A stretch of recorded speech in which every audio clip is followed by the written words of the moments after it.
All right, guys, out in the shop again. Okay, and so what we're going to be working on today in today's vlog video is going to be the carburetor for my flat track race motorcycle. So obviously with this whole project, the goal is to clean the motorcycle up, degrease it, repaint it, get it freshened up for the next racing season. And part of the process, what I like to do with the carburetor is try to get all the dirt and grime off of the outside and then pull the float bowl off and just make sure that there's no gunk inside of there. We'll try to get that cleaned up a little bit. We're going to use some carburetor cleaner to do so. You can get this at any auto parts store, Walmart, anywhere really. So we'll use some of that to clean up the carburetor with some shop towels. And the other thing that we're going to be working on cleaning is the air filter. Okay, so this air cleaner, this is a K&N air cleaner. It's got this sock over the top of it to help, shade some of the big dirt and nasties off of the filter. But as you can see, this thing is filthy, right? And this only really has about one racing season worth of time on this filter. So the cool thing with these K&N filters is that they are they're serviceable, right? So I can clean it up and try to refresh that filter. If I can't get it as clean as I really would like it to be, I'll probably order a new one.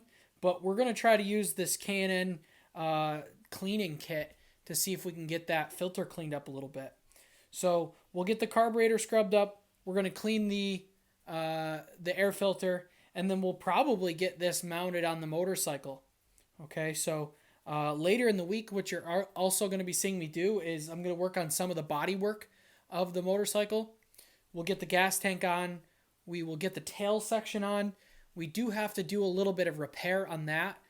The seat and rear fender tail section is what it's called. Has some cracks in the fiberglass that we have to address. So you and a couple of my other classes will get to watch me do some fiberglass work. Okay, so that's going to be later in the week. For today, we're going to get started on the carburetor. I'll probably switch over to a time lapse just to make it a little easier, and I'll switch back to real time when we get it on the motorcycle.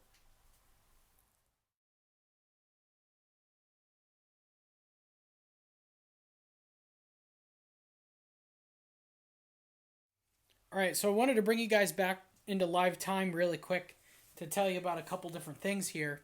And as I'm using this carburetor cleaner, right, I have safety glasses on and I have some gloves on, and I've tried to keep my sleeves down.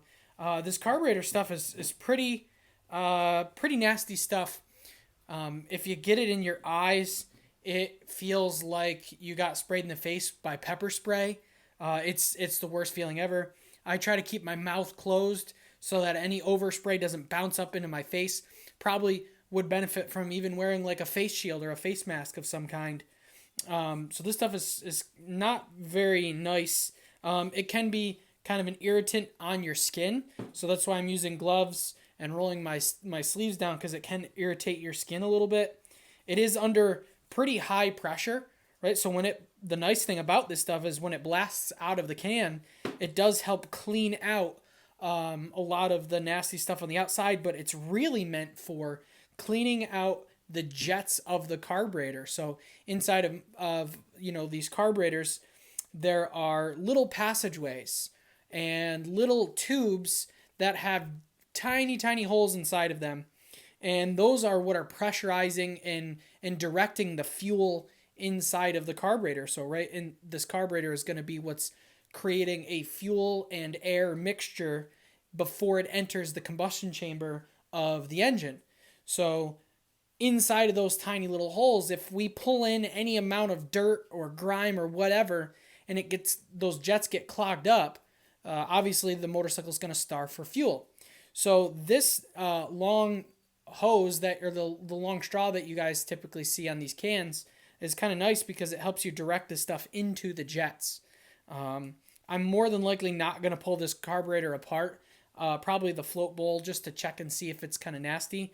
But I just wanted to give you guys a couple of those little background things, the safety factor on this stuff, as well as a little bit of information about this carburetor that you should recall from the first couple weeks of class. We talked about the theory of internal combustion engines, and the carburetor plays a really important role in the history and even modern day vehicles. So I'm gonna go back to a time lapse, clean up the carburetor some more, and then we'll probably switch to the air cleaner.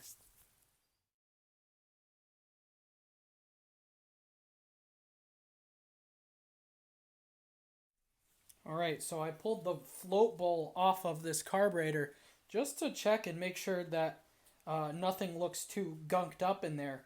And it actually looks very clean.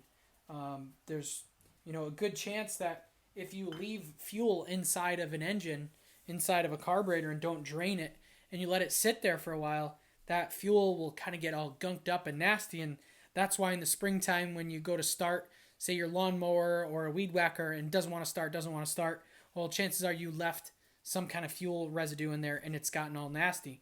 The fuel in this has not done that. I think I drained the fuel out of this before the end of last season, and should be pretty clean in there. But I did want to point out a couple things here. If you've never seen inside of a carburetor, these little black discs down in there, those are the floats. And obviously, because of their name, when fuel is inside of that float bowl, those rise up, closing off the needle. Okay, there's a little needle down here, and that closes that off when those rise up. As those rise up and close that off, we don't bring any more fuel into the float bowl until those floats fall back down, open up the needle, and then it brings more fuel into the carburetor from the fuel line. You've got different passageways in here, main jets, pilot jets, different passageways for fuel to enter. And I'm just going to blast some carb cleaner through them just to be sure anyway, but everything looks very clean inside of there. So I'm going to switch back to a time lapse. We'll get this cleaned up, and then we'll probably get it on the motorcycle.